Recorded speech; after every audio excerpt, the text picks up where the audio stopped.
안녕하세요. 오늘 리뷰는 영화 와인을 딸 시간입니다. 올해 3월 27일에 공개가 되었고, 제가 이 영화를 고른 가장 큰 이유는 바베큐가 나오기 때문이었는데요. 요새 디스커버리 채널에서 베어 그릴스나 에드 스태포드가 야생에서 불 피우고 고기 구워 먹고 뭐 그런 게 재밌더라고요. 뭔가 그런 걸 보고 싶었어요. 그런 거를 볼 때는 뭔가 편안한 감정을 느끼더라고요. 그래서 뭐 바베큐 굽고 자르고 요리하고 장작 피우고 와인 뭐 그런 거를 기대했죠. 이 영상에 스포일러가 다수 포함되어 있으니 시청에 주의하시기 바랍니다. 와인을 배우고 소믈리에가 되고 싶은 일라이자와 바베큐 사업을 물려받기 원하는 아버지의 이야기. 와인을 딸 시간입니다.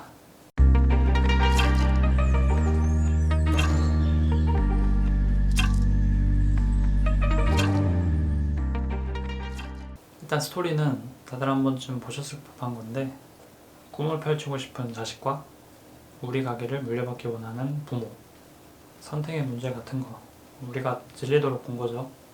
일라이자는 와인을 좋아하고 소믈리에가 되고 싶어 합니다. 아버지는 그런 일라이자를 못마땅해 하고 얼른 일을 배워서 가게를 물려주고 싶어 합니다. 엄마는 일라이자 편이고요. 아무튼 일라이자는 소믈리에가 되고 싶어서 학교를 다니게 되고 와인 공부를 하게 되는데, 어떤 식이냐면 산도, 미디엄, 아니 미디엄 마이너스, 얼마 안 된 오크향, 향신료 고운 바닐라 향이 나고요. 미디엄 타닌, 드라이하네요. 따뜻한 기후에서 생산된 거예요. 신세계 와인인 듯한데 아르헨티나 말베크 같아요. 우쿠벨리산이죠. 2006년 빈티지 알타, 비스타 싱글, 비니아드 테미스네요. 그리고 학교에서 하버드라 불리는 친구를 만나게 되고 스터디 그룹을 같이 하게 되는데, 저는 이 하버드라는 인물이 되게 인상적이었던 인물이었던 것 같아요. 파리로 가는 교환학생비를 절반을 내준다거나, 뭐 물론 끝이 안 좋았지만 분량도 많지 않고 하는 인물이지만 뭔가 인상적이었습니다. 아무튼 그래서 파리로 가서 열심히 일라이자는 공부를 하는데, 안 좋은 소식이 연이어 들리죠. 집안 사정으로 하버드가 다시 미국으로 돌아가게 되고 돈을 메꾸기 위해 일을 하면서 공부를 하게 되죠. 그러다가 엄마의 암이 재발했고 돌아가셨다는 소식을 듣고 학교를 그만두고 아버지의 일을 다시 돕게 됩니다. 참 안 풀리죠. 그러다가 일라이자의 진정성을 아버지가 보시고 나서 넌 그렇게도 와인이 좋니? 아버지의 도움을 받아 가게 일을 도우면서 시험 공부를 같이 하게 되는데, 되게 극적인 돌파였죠. 두 마리 토끼를 다 잡는 것처럼 보였죠.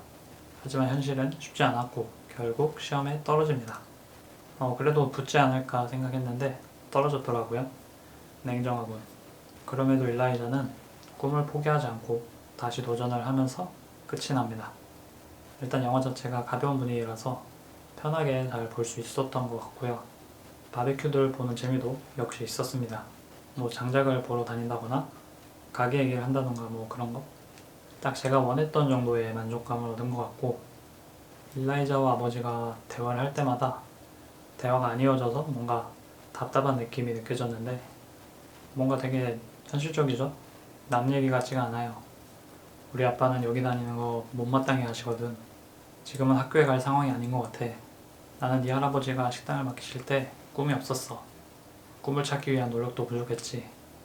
일라이자의 도전은 계속된다는 게 좋았던 것 같고, 삶은 앞으로 나아간다 뭐 그런 말이 떠오르네요. 와인을 향한 일라이자의 열정이 느껴졌다고 할까요? 나쁘지 않은 영화였던 것 같아요. 잘 봤습니다. 오늘 리뷰는 여기까지입니다. 시청해주셔서 감사합니다.